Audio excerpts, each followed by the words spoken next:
Yotox anti-moustique mooy aar mag ak ndaw ci bépp matu-matu yoo am na booy piis ci rido yére ak moustiquaire ak booy diw ci yaram. Val d'Afrique moo leen di may seen journal de la santé.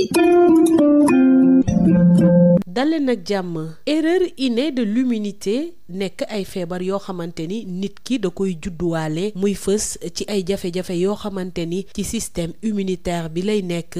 yooyee erreur innée de l'immunité bëre nañu te ni ñuy fësee ci nit ki wuute lool. Professeur Indou Dème Ly di pédiatre nekk it médecin bi jiite centre de l'unité des soins ambulatoires pour xale yi ak adolescents yi nga xamante ni dañu amee drépanocytose bokk it ci comité bi faj xale yi nga xamante ni dañu amee déficit immunitaire primitif ñu koy woowee erreur innée de l'immunité. Le centre hospitalier national d'enfants Albert Royer. Immunodéficience primitive wala boog erreur innée de l'immunité benn groupe jàngoro la yoo xamante ni mun nañu ne buñ koy xayma wala dem ko teg ci wolof mun nañu ne ay jàngoro la yoo xamante ni kaaraange nit ki moom moo sooxe.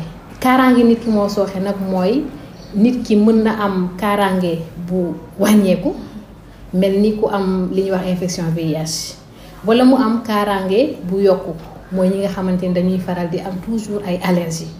donc ñaari xeetu kaaraange yooyu daal mën nañu jàpp ne moom lañuy définir déficit immunité primitif wala erreur innée de l'immunité. ni muy feeñee ci nit ki nag dafa bëri mais nañu jàpp ne feebar la yoo xamante ne feebaru ndono la maanaam nit ki dafa dund dafa judd ak feebar yooyu donc biiru dundam dafay ànd ak feebar yooyu moo tax li gën a bëri ci xaleel lañ koy gën a nemmeekoo. yenn saa yi day doon ay xaleel yoo xamante ni seen yaram dafay xiiboon ñuy faral di am ay infection yu bëri infection mooy doomu jàngoro dugg ci sa yaram wala ñuy faral di am ay allergie yu bëri wala ñuy faral di am yeneen xeetu feebar même ay genre yenn saa yi yenn façon feebaru cancer yi dafay bokk ci façon feebar yooyu mais lii tax ñi xàmmee yooyu feebar mooy que ni nit ki bu amee yooyu feebar mbir mi dafay dem di ñëw.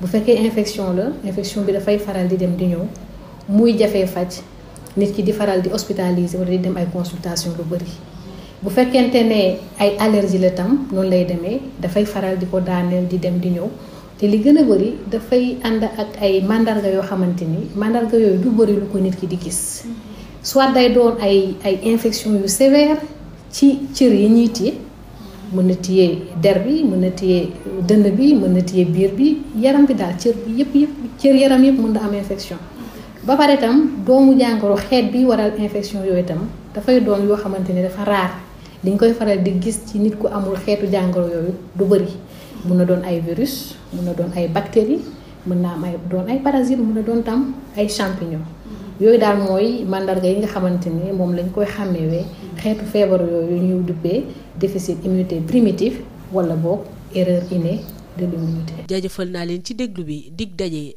ci beneen numéro. Yotox anti-moustique mooy aar mag ak ndaw ci bépp matu-matu yoo am na booy piis ci rido yére ak moustiquaire ak booy diw ci yaram. Val d'Afrique moo leen doon may seen journal de la santé. Yotox anti-moustique pour le corps, les vêtements, les rideaux et draps vous protège contre les moustiques chez l'adulte et l'enfant. Val d'Afrique vous offre votre journal de la santé. Bonjour, les erreurs innées de l'immunité sont des maladies génétiques qui se caractérisent par un dysfonctionnement des systèmes immunitaires.